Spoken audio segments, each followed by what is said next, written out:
ఏపీలో కూటమి ప్రభుత్వం కక్ష సాధింపు చర్యలకు పాల్పడుతోంది.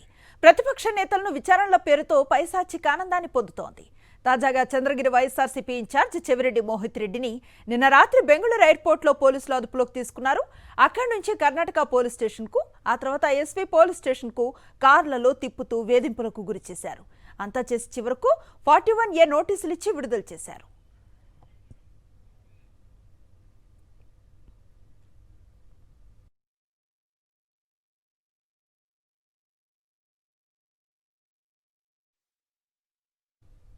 పులివర్తి నాని గారు ఒక్కడే చెప్తున్నాం, చంద్రగిరి కాన్స్టిట్యున్సీ అనేది మీ సొత్తు కాదు. 1,00,000 ఓట్లు ప్రజలు మాకు ఇక్కడ ఓటేసి ఈ రోజు గెలిపించడం జరిగింది. మీరు ఇదొక్కడే కాదు, బుల్లెట్లతో కాల్చినా కూడా చంద్రగిరి కాన్స్టిట్యున్సీ నుంచి వెనకపోయే క్వశ్చనే లేదని కూడా మీకు ఇక్కడి నుంచి హెచ్చరిస్తున్నాం. తప్పకుండా మీరు చేసే భూదందాలు కావచ్చు, మీరు చేసే ప్రతి ఒక్కదానికి మేము ఎదురుగా నిలబడతాం. మా ప్రతిపక్షానికి, మా ప్రజలందరికీ కూడా ప్రతి ఒక్క దాంట్లో కూడా మేము కూడా వాళ్ళకి తోడుగా నిలబడతామని కూడా ఇక్కడ ప్రెస్ ద్వారా మీ ద్వారా తెలియజేస్తాం.